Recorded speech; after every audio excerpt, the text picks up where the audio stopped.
Okay, thank you everybody. I know that it's the end of the day and everyone is probably very tired, so I appreciate your attention ahead of time. We're going to try and make this pretty interactive so that way it's both more interesting for you all and for our panelists and everyone's a little bit more awake. So I want to start by just going down the line, and I'd appreciate if you all could each introduce yourselves and just give like a 2-minute overview of what you do. You know, with an eye on the clock, that 2 minutes would be great. So Matt, do you want to start with you? With a focus on the panelists? Yes, and with a focus on the idea of advocating for policy that works for you. So how do you do that in your community? Okay, so Matthew Rantanen, I'm a director of technology for the Southern California Tribal Chairmen's Association, and 17 years of doing this, somewhere around 4 or 5 years in, we started becoming very knowledgeable in this arena. So ended up starting a lot of advocacy work and outreach and stuff, and trying to make sure that the technology opportunities were available for tribal communities. And in that process, ended up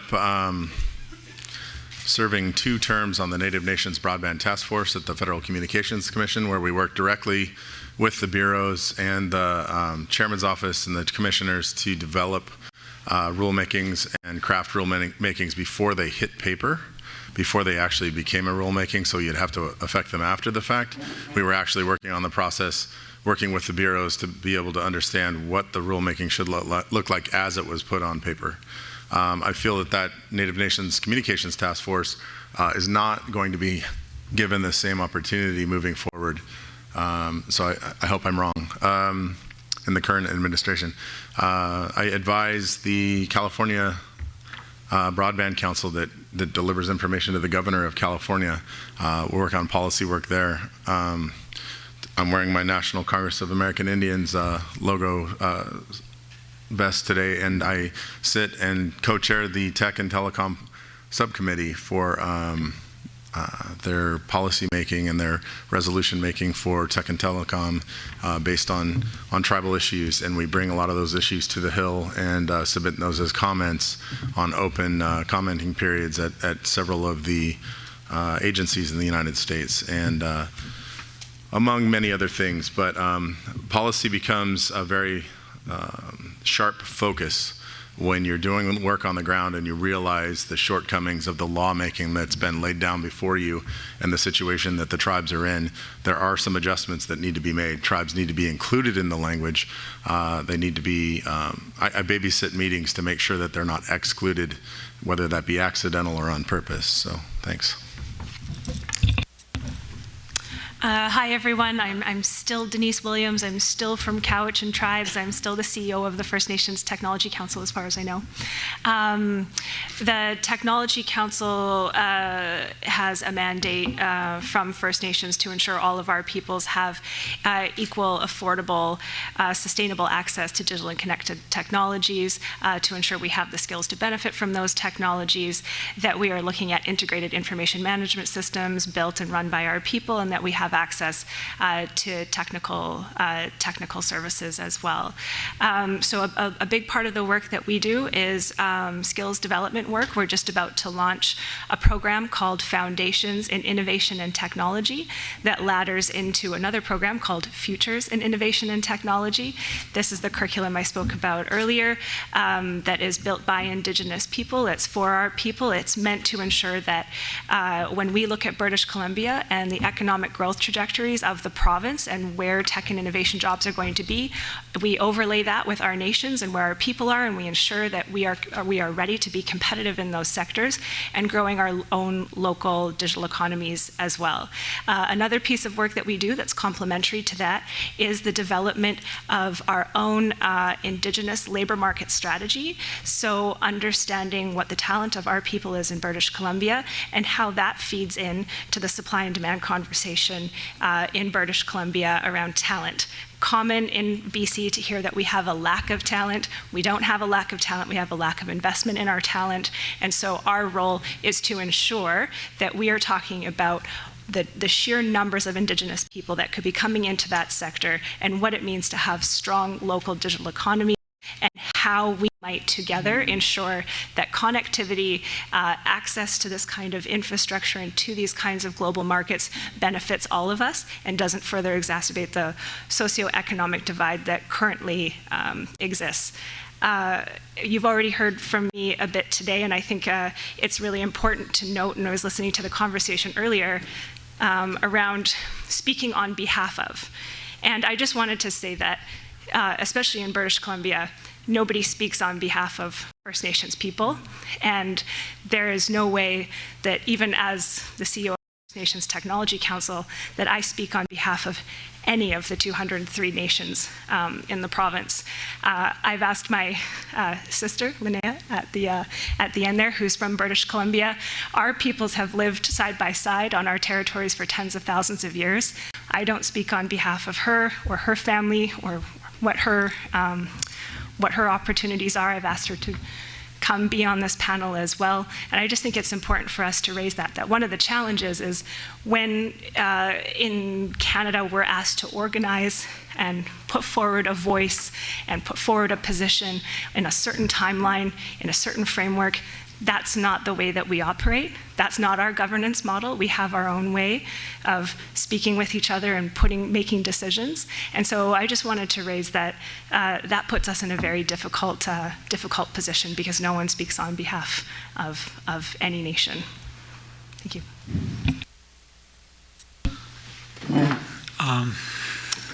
Thank you very much, and thank you again to everyone. My name is Brian Beaton, and the hat I'm wearing in this particular panel is as a member of the executive of the First Mile Connectivity Consortium. And what we've been doing is working with Denise, with the BC groups in a number of different capacities. We work with Ken, with the broadband out of Manitoba, the Broadband Communications Network. We work with Sally on the James Bay coast. We work with Penny Carpenter in Northern Ontario. And we work with institutions like Rob's and Gordon's at the University of Alberta. I'm presently at the University of New Brunswick. And in terms of the First Mile Connectivity Consortium, the work that we've been doing is presenting submissions to ICID, to CRTC about spectrum. So like in terms of what people heard earlier, there is what people hear and what people read and what people see. Maybe, I guess we're talking with the wrong people or something like that, but we try the best we can to get the message to the people we work with, and that's one of the reasons we're here. I'm really thankful that the gentleman from ICID is here too, and being able to put out those kinds of comments, and the people from the legislative review panel is represented as well, so that those kinds of that kind of information is being able to be shared. We try our best as volunteers to as a volunteer group, but it's a historical group as well that has been working together for many years now, that has given us the opportunity to present information and present positions from as directed, as guided by all the members, all the member organizations in a supportive way. And like we talked about allies and we talked about policy. So there's lots of opportunities to work in a collaborative way and share information. And we try to do that through our web presence at First Mile, where there's that community focus that Herman so eloquently spoke about earlier. And I feel very humble to be in this position right now, to be speaking about this, and I thank everyone for this opportunity. Thank you. So as the mayor for a capital city and on different levels of organizations, what I have found particularly useful is try to understand the issues well. that there's lots of opportunity to influence policy, primarily if you do a lot of research, network, connect with people, and analyze existing policies, not just to point out the problem with a policy where it can be deficient, but ideally what politicians like to hear, and including senior bureaucrats, is how a policy should be. You illustrate that often with another region or where a policy has worked, and because ultimately what most governments want to be able to do, especially in an election year, so that's a massive opportunity here in Canada federally, is to have wins. You know, good policies frame programs. Also, you want to sort of say, you know, this criteria, if it, you know, was adjusted, would it make it be way more accessible, that the funding would actually make the results that ultimately most politicians want, is wins. You know, we want to be successful. The other thing maybe that I would suggest is trying to educate all the natural allies that you have, you know, whether it's your municipal politicians, you're not, you know, don't focus just on one person in a position of power. Educate them in a language that they can understand and relate. Tell them, as someone said earlier, the data is important, but the stories is what they'll remember. And just almost have a game plan where you're coming at it at all angles, and ultimately, if you've prepared really succinct, clear messages that those politicians or those decision makers end up all being on the same page, you can make the change that you need. Thank you. I'm tired. So I'm gonna try and keep it to a less is more talk. I work for the Internet Society. I'm their Senior Director of Communications. So I'm sitting over there in the land of AV Club. And one of the things that I do and probably shaped my entire career around is trying to give a platform to individuals to have a voice, because I'm a big believer in the power of the individual and your own power to affect change. So my career, I was a radio reporter for the Canadian Broadcasting Corporation. I made documentary films for TV Ontario and some other pieces. Everything from that to booking punk rock bands to, you know, working in communications. It's all about giving a platform, and that's how I've viewed myself. And the power of public opinion and public pressure can be a really big thing in terms of affecting policy change. And I firmly believe in that. And with that, I'd rather hear your stories and your questions. So, and I can definitely tell you how I've shaped campaigns and worked on campaigns if you're interested. But I kind of say over to you. Hi, everyone. I kind of met you all earlier, and my name is Linnea, and I'm the Social Media and Outreach Coordinator, which means I get to foster relationships with communities, but I also get to make memes and post them on Facebook, and that's a part of my job. And I would just like to thank Denise for giving me a seat at this table, because she was going to share her microphone, and for everyone else for making the space more inclusive, and that inclusivity is sometimes just as important as the decision making, and so I really appreciate that from all of you. As I mentioned before, one of the biggest challenges with our organization is that Indigenous youth are often not given a voice at all when it comes to mental health initiatives. And of course, this spans across everything. So we're definitely not having a voice in the change of these policies when it comes to telecommunication. And the way that we know this is because we talk to each other, and we've actually discussed this very fact at the Hope Forum that We Matter hosted in collaboration with Facebook in January. And this partnership was really valuable and enabled us to have the first ever national gathering of Indigenous youth on mental health issues. And it was different not only in that way, that it was the first of its kind, but we also hosted a roundtable lecture where people like Honorary Jane Philpott and Perry Bellegarde of the AFN attended, but they had to sit and they had to listen to these Indigenous youth voices speak. We were the leaders of that discussion, and that was something that was really fulfilling for a lot of people, and a lot of new ideas came forward. And as my father taught me, who was my biggest mentor, is that it's the youth who are that bridge, that connection between our ancestors, the past, and the ones not yet born, the future. And so we bridge that connection, and so it's even more so important that we have that voice so we can bring things forward that might not be thought of yet.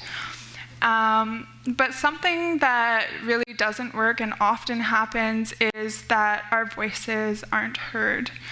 And for me to be so thankful that I have a voice today is a concern. That's a problem. And when we did the roundtable lecture, something that very often happens is that, say, the AFN will be given that responsibility to speak on behalf of all Indigenous people. And this wasn't that kind of event. But yet, Perry Bellegarde came. He got up, he took voice away from the Indigenous youth by talking for 20 minutes, and then he left early. And so these are problems that we're still navigating. We Matter is fortunate to be one of the first organizations of its kind, but that's also one of the biggest challenges. So it's a gift that we get to learn as we go along, but it's also quite difficult at times. And so that's where I stand now on some of these policy changes, is just getting my foot in the door. I want to start by thanking, can you hear me? Okay. I want to start by thanking you all for being a voice on this panel. I think, you each represent such a unique perspective, and that's, as you've all said, so important for creating policy and for advocating for connectivity and for other issues as well.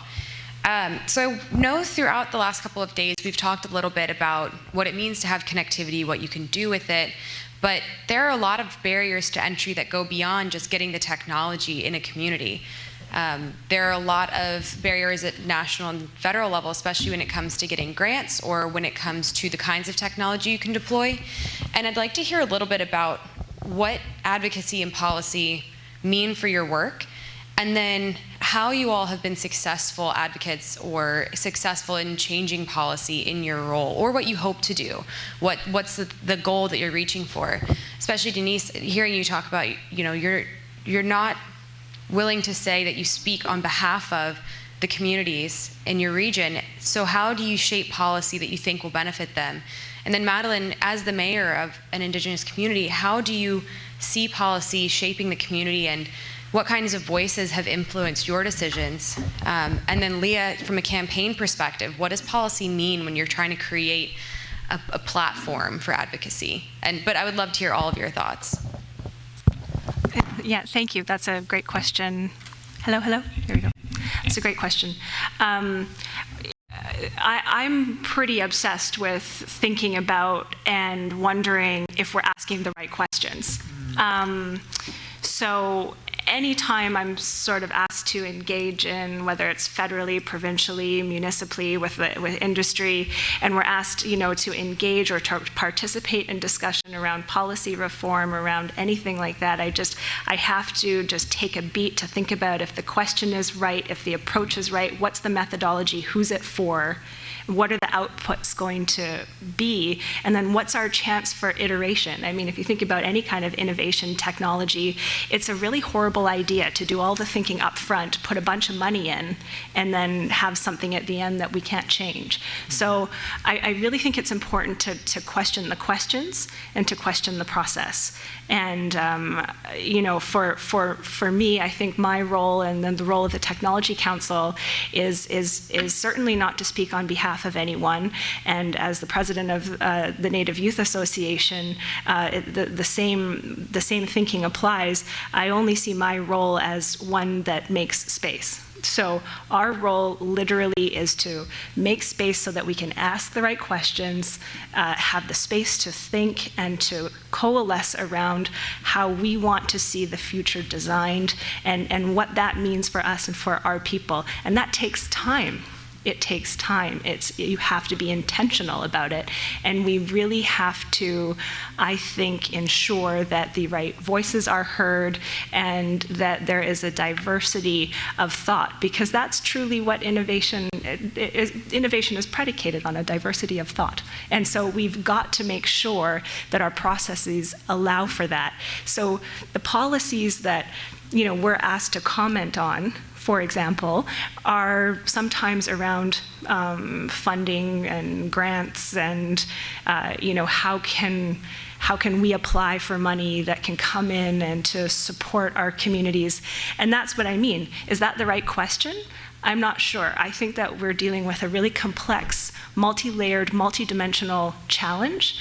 And so if we think about how do we build a program that has some allocated dollars and will get everyone to compete for it, I think the end result is we get really incremental, if any, change, because the problem is too big, it's too complex, it's too dynamic.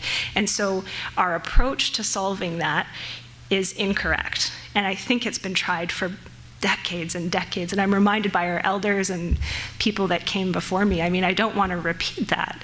You know, I feel like I'm in a relay race, and that my little part of it, you know, is really to look at the work that's done before us and think about the future generations. And I don't know that programs and reporting and data collection for someone else's government is a really good idea.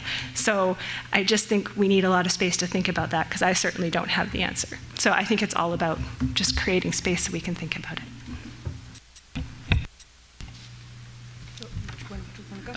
I'll go. I just wanted to sort of address the, you know, it's so big, and, you know, how can you possibly affect change when it just seems monumental? And I totally get that feeling. I think we all do in this room. And I think one of the biggest challenges when you're campaigning or when you're advocating for change is your own self-doubt about what you can do. And part of the way that I try to think about things when I'm going into a campaign, so I was also at World Wildlife for a number of years during the climate campaign. And that just seems like crazy. How are you going to solve climate change? Like, how? Has anybody done it? You know, and it's really breaking down, you know, the change. It's one, identifying the change you want to see on a big level. So you have this vision of save the environment or, you know, solve climate change. But then you really have to be so minutiae in terms of breaking it down into like the step by step of what you're going to see and, you know, what you can see this year, this month, you know, exactly what you want to see. So, I worked on the climate campaign, I think it was 2011, the COP15 climate conference in Denmark. I just remember being locked in a room for 2 months in Copenhagen, pushing for you know, a very specific text to go into the treaty declaration. And we knew exactly what it said, we knew exactly what we wanted it to say, and then we were very clear, and that was our goal. So I think that helps in terms of, you know, when you're feeling completely overwhelmed, just to break it down. You know, I think and it can take a long time. I think the Freedom to Marry campaign in the United States took 50 years, you know, for example, and sometimes it takes that long. And you'd have to have that gumption to keep going, but keep going step by step by step by step, and being very clear about what you want, who's going to give it to you, and then who they listen to. So I think that's sort of this, you know, if you're feeling overwhelmed, you know, when you're advocating for policy change, because it can be very overwhelming because these are huge things, you just have to have patience and also focus and a really good step-by-step plan. Maybe what I'll just also add is What I've benefited from is also looking what's happening elsewhere, not just in southern Canada as a person who lives in northern Canada, but also what's happening in the other Arctic regions. So being able to say, you know, I remember being in a telecommunications summit in my own community approximately 7 years ago and pushing for fiber optic, and I literally had, you know, politicians at the territorial and even my senator sort of say, fiber optic, that's pie in the sky technology. And I'm like, are you kidding me? It's been around for decades. You know, so the other sort of thing that works, and it's that sort of, you have to balance it and you have to be very careful, is political embarrassment is actually a strategy. Politicians and governments don't like to be embarrassed, and they don't like to be embarrassed nationally, and they don't like to be embarrassed internationally. So, you know, when you have platforms, I've been, you know, in Reykjavik last year and explaining how we managed to get money for our dump, and now I'm pushing money for, you know, a fiber optic network, but having politicians actually land on the ground and then finding out that, you know, the telecommunications suck. It's the first thing that most people realize when they get off the plane, and that's the first thing that the politicians say when they get back, you know, back in Ottawa off the plane is, oh my God, you should see how bad, you know, the internet is. And so that actually works to your advantage. And as I said, giving them the opportunity to get out of that embarrassing situation is equally important. Thank you, appreciate that. Go ahead. Yeah, I just wanted to share a little bit more about the Hope Forum. So when we did the Hope Forum, we had that understanding that youth don't have these opportunities to talk about their needs. And so we created an opportunity for youth to create some calls to action. And we created this document into a PDF, and some of the calls to action on there were social media and internet based, but a lot of them were direct in the community initiatives, because those are what not only Indigenous youth, but Indigenous people respond to the most. And when we sent them out, we didn't really receive that much feedback, but one of our advocates is Cindy Blackstock, who is so amazing. And something that's really great about her is she doesn't try to be a savior. She really works hand in hand with the people that she works with. And that's something that's constantly missing from policy making. There is no hand in hand relationship. It's always, tell me what you want, give me the paper and I'll look over it. And that doesn't work no matter what kind of policies you're trying to create. And, but definitely she is a hero, even though she doesn't try to be. And she's someone that I really admire. And she recently won an award, and she got to donate the grant money to any organization, and she donated $50,000 to We Matter so that we could start an on-the-ground Ontario support network. And that's what allyship looks like. That's what cultivating a relationship between two people or two entities looks like. And I don't know how many of you feel that your politicians actually know you. Has anyone ever met a politician and felt like this person is going to be my friend and they're going to care about my needs and actually carry these needs forward? And I guarantee that there's none of you in this room who felt that way. And so that's definitely something that's hugely missing. And we see it now too with Justin Trudeau and his, he will show up at meetings and the chiefs will all meet, and that's a part of our traditions. And he'll say, I'm running out of time, you all have 5 minutes to speak. And that, again, is not a way that a relationship works. There's communication between two people, there's understanding between two people, and there's respect between the two people. And that's what we haven't seen at all in terms of Indigenous communities from our policymakers. And that actually leads really well to my next question. I'd love to hear how partnerships impact each of your work. And so Matt and Brian, you both have extensive experience with partnerships and impacting change. And then Linnea, I'd love to hear more about what you think a good youth partnership looks like. If it doesn't exist now, how do we create that?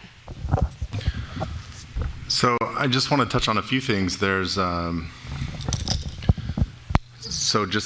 education in things that are happening in the United States with the tribes. Most of the tribes that I work with on a regular basis, the 19 tribes that I work for, have a youth council, and their youth council mirrors their adult council that's running the government of their tribe. So they're very much involved learning the process of government and how to manage their tribe and how to work with their tribe and then move into those roles as they get elected.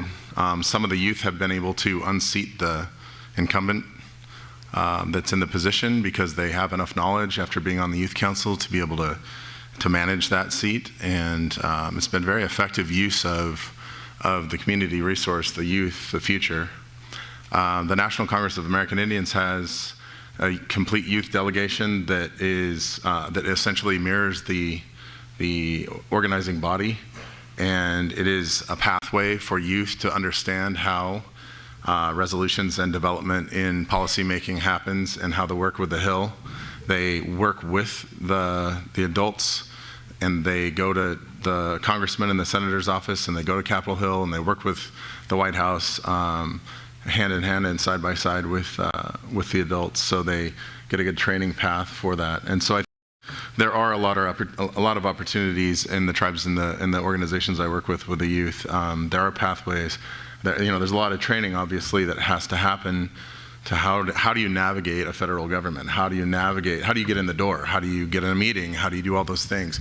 And having the youth shadow adults and then be a part of that process and then take over that process is really brilliant.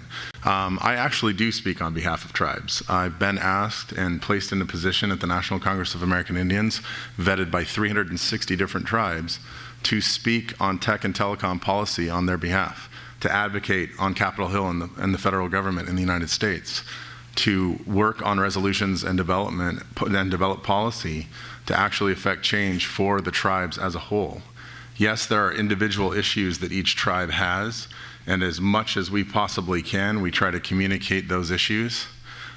But in general, we have the same problem, right? And there are overarching rules that we can defeat that affect every single one of us, that make each of those individual problems easier to conquer on the ground. So without advocates that speak on behalf of you at the federal level and babysit some of the stuff that's happening unbeknownst to you, because it's not very well advertised to each individual member of each individual tribe, we would be missing out on a lot of process that happens. So having people in place with a trust relationship that you've vetted and you trust to be in that place is really key in the government process, at least in the United States. Because if there weren't people like myself, Danae, who isn't here at the moment, and Valerie Fast Horse, I'm sure James is going to be stepping into this role at some point. There's a bunch of us that do this on behalf of multiple governments. If we weren't doing that, those crafty politicians would be sliding stuff through all day long and twice on Sunday, and we'd never catch it. So I think it's a good thing that we have a handful of people out there speaking on certain issues and supporting tribes on certain issues. But it's a different relationship. I've been doing it for 17 years, and I've been doing that policy piece for the last 6 or 7 years with that group. And it was a hard-earned trust relationship, but it is definitely a relationship and a partnership with many, many people and many, many governments to make that work. Thanks. If it's okay, I'd like Denise to respond about the partnership more than be as a partner and the work that's going on as in that role. The question is about partnerships, the role that they play and why they're important. Yeah, especially for policymaking, for advocating for policy. Yeah, I think so. I think one of the reasons we're here and we're really benefiting as the First Nations Technology Council and First Mile Connectivity Consortium is because as we're thinking about which, policies, recommendations, even to put forward in the session that we had this afternoon, we understand that we have to be working hand in hand with each other to strengthen our position because we are different from our neighbors to the south, and that's interesting to hear. I mean, it's a point well taken, and I think that we are different. We do have different partnership models and different ways of working with each other. So I would just say that the types of partnerships that we are trying to create are really, they're values based. We're very careful about who we partner with, who we align with, and a lot of that reason is because we don't have a lot of time. I mean, I feel a general, very intense sense of impatience about a lot of these things because I'm terrified about what might happen to our current generation of youth and future generations of youth if we don't create policy and push for change quickly enough. And so we recognize that there are really key partnerships that can help us to transcend some of these challenges and to push harder and in a more informed way and in a stronger, more unified way. And so the lifting up of our people and our vision, it can't be done alone. And so the partnership that we have with the First Mile Connectivity Consortium, it precedes me. I think it had been going on from the 1990s, and a lot of what I learned about a lot of the submissions that went forward from that group to Infrastructure Canada, I said, you've heard a lot from the First Mile Connectivity Consortium over the decades on this kind of work, and that's how I learned, where British Columbia and where our people are situated within that, and bringing in industry and leaders in the tech space, that helps us understand what's possible and what we should be rounding out some of our suggestions and recommendations to look like. So I would just say, of course it's critical, but we've got to make sure that our partnerships, the people that we align with, that we don't have to educate those partners. We've got to make sure that we understand a common vision together and that we're able to get on the road and start working really quickly, because I do have a sense that we don't have a lot of time to get it right.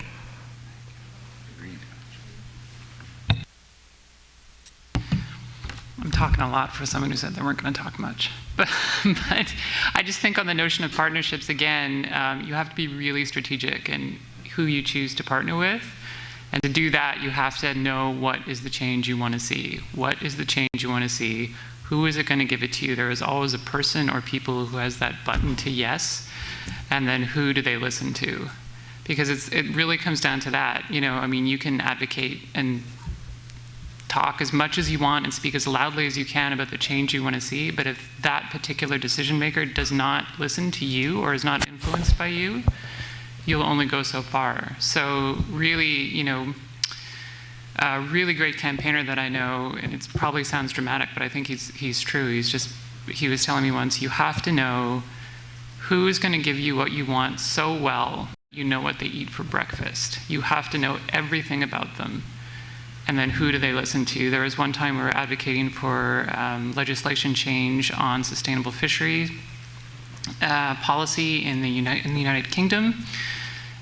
And WWF has world-class conservationists, that are basically, small C celebrities in their own right and in their own field. Nothing was happening. And then we got Jamie Oliver to stand up and do it. No problem, passed. So because the public was basically listening to celebrity chefs. So you have to know that if you're going to partner with someone, be very strategic about who you choose. Thank you. And so I've been given the 3-minute warning. Yeah, okay. I just have something to add. Something that really helped me learn as an individual was that I had such an amazing father who was a mentor, he was a community leader, and he was my best friend. And he was someone that everyone trusted and everyone went to for advice because he was so generous and so caring. And I was really fortunate to grow up with that because not everyone does. And so my dad, being who he was, really paved a road for me to have the opportunities to walk forward and carry my truth forward, have a voice, and not be afraid, because I always had those good teachings to refer back to. But when my dad passed away just over a year ago, I was really lost. And I felt like I no longer had a road. So when you talk about the training and the knowing the right person and the skill building, all of that's really important. And I totally agree. But also the understanding that we want to give the strength to the people so that eventually they'll be able to carry on themselves. Because today where I'm sitting, I have the teachings of my ancestors and my dad, but I am sitting here as myself. And that's what we need in policy change and in any kind of change that we're going for. Thank you all so much. I don't know that we have time for questions right now, so I would encourage you all to come talk to the panelists after this over dinner or later tonight to ask them any questions. So we can say thank you, and then I will lead us into our last 10-minute exercise of the day. So thank you all so much.